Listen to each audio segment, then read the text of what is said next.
ரயிலில் இருந்து தள்ளிவிடப்பட்ட கர்ப்பிணி பெண் வேலூர் அரசு மருத்துவமனையில் அனுமதிக்கப்பட்டிருந்த நிலையில் மேல் சிகிச்சைக்காக ராணிப்பேட்டையில் உள்ள தனியார் மருத்துவமனைக்கு மாற்றப்பட்டுள்ளார். இதுகுறித்த கூடுதல் தகவல்களை செய்தியாளர் குமரவேலிடம் கேட்கலாம். குமரவேல், எதற்காக ராணிப்பேட்டையில் உள்ள தனியார் மருத்துவமனைக்கு அவர் மாற்றப்பட்டிருக்கிறார்? தற்போது அவருடைய உடல் நிலை எவ்வாறு இருக்கிறது? அதேபோல இந்த குற்றச்செயலில் ஈடுபட்ட கொடூரன் மீது என்னென்ன பிரிவுகளில் வழக்கு பதியப்பட்டிருக்கு? அடுத்து என்ன நடவடிக்கை எடுக்க இருக்கிறார்கள்? திலகவதி, கடந்த 6ஆம் தேதி பகல் 11:30 மணிக்கு திருப்பூரில் இருந்து திருப்பதிக்கு பயணித்த பயணிகள் விரைவு ரயிலில் பயணித்த 36 வயது 4 மாத கர்ப்பிணி ஹேமராஜ் என்ற சைக்கோவால் ரயிலில் பாலியல் தொல்லை கொடுத்து தள்ளிவிடப்பட்டார். அதனை அடுத்து வேலூர் அரசு மருத்துவக் கல்லூரி மருத்துவமனையில் அவர் அனுமதிக்கப்பட்டு நேற்றோடு 2 நாட்களாக தொடர் சிகிச்சையில் இருந்து வந்தார்.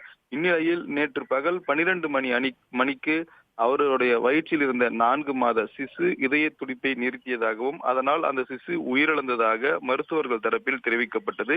இதனை அடுத்து வயிற்றில் இருந்த சிசுவை அகற்றுவதற்காக அவர் தீவிர சிகிச்சை பிரிவில் அரசு மருத்துவமனையிலேயே அனுமதிக்கப்பட்டு தொடர் சிகிச்சை அளிக்கப்பட்டு வந்தது. இந்நிலையில்தான் தற்போது வேலூர் அரசு மருத்துவக் கல்லூரி மருத்துவமனையில் இருந்து ராணிப்பேட்டையில் உள்ள தனியார் மருத்துவமனைக்கு உயர் சிகிச்சைக்காக மாற்றப்பட்டுள்ளார். இது தொடர்பாக மருத்துவர்கள் தெரிவிக்கையில், குழந்தை வயிற்றில் இருந்ததை தொடர்ந்து அவருக்கு பல்வேறு உடல்நல பிரச்சனைகள் ஏற்பட்டது. அதன் அடிப்படையில் நேற்றைக்கு இரவு சிறப்பு வல்லுநர்கள் குழு அந்த பெண்ணை முழுமையாக பரிசோதித்து அவருக்கு அடுத்த கட்டமான உயர் சிகிச்சை தேவை, ஒரு ஹையர் ட்ரோமோ கேர் இருக்கக்கூடிய மருத்துவமனையில் வைத்து தீவிர கண்காணிப்பில் வைத்து அவருக்கு சிகிச்சை அளிக்க வேண்டும் என்ற ஒரு ஆலோசனை வழங்கிய பிறகு அரசே அவரை அரசு மருத்துவமனையில் இருந்து தனியார் மருத்துவமனைக்கு மாற்றியிருக்கிறது. தற்போது தனியார் மருத்துவமனையில் அந்த பெண்ணுக்கு உயர் சிகிச்சைகள் அளிக்கப்பட்டு வருகிறது. குறிப்பாக நேற்றைக்கு பகல் 12 மணிக்கு அவருடைய வயிற்றில் இருந்த 4 மாத சிசுவை அகற்றுவதற்கான பணிகள் தொடர்ச்சியாக நடைபெற்று வருகிறது. வயிற்றிலேயே 4 மாத சிசு உயிரிழந்ததன் காரணமாகவும் விபத்தால் அவருக்கு அதிகப்படியான இரத்த போக்கும் பல்வேறு இடங்களில் காயங்கள், உதாரணமாக தலை, கை, கால் மற்றும் நரம்பு உள்ளிட்ட பகுதிகளில் காயங்கள் ஏற்பட்டுள்ளதாகவும் இவர் கர்ப்பிணியாக இருப்பதாகவும் தொடர்ந்து 5 துறையின் மருத்துவர்கள் இவரை கண்காணித்து வருகிறார்கள்.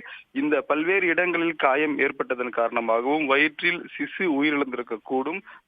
அதே போல அந்த சிசுவை அகற்றுவதற்கான உயர் சிகிச்சையும் தேவை. இந்த பெண் தொடர்ந்து பல்வேறு உறுப்பு பாதிப்புகளுக்கு ஆளாகி வருவதால் அதனை தடுக்கவும் உயர் சிகிச்சை தேவை என்பதன் மருத்துவ குழுவின் உயர்மட்ட குழுவின் ஆலோசனைக்கு பிறகு அவர் தற்போது தனியார் மருத்துவமனை அனுமதிக்கப்பட்டு வருகிறார். கைதான ஹேமராஜ் மீது ஜோலார்பேட் ரயில்வே காவல்துறையினர் 4 பிரிவுகளின் கீழ் வழக்கு பதிவு செய்து அவரை நீதிமன்றத்தில் ஆஜர்படுத்தியுள்ளார். அவருக்கு கால் உடைப்பட்டதால் தற்போது தருமபுரி அரசு மருத்துவமனையில் அந்த கைதானவர் சிகிச்சை பெற்று வருகிறார். திலகவதி, மனவேதனை அளிக்கக்கூடிய ஒரு செய்தியாக அமைந்திருக்கிறது இது. குமரவேல், உங்களுடைய தகவல்களுக்கு நன்றி.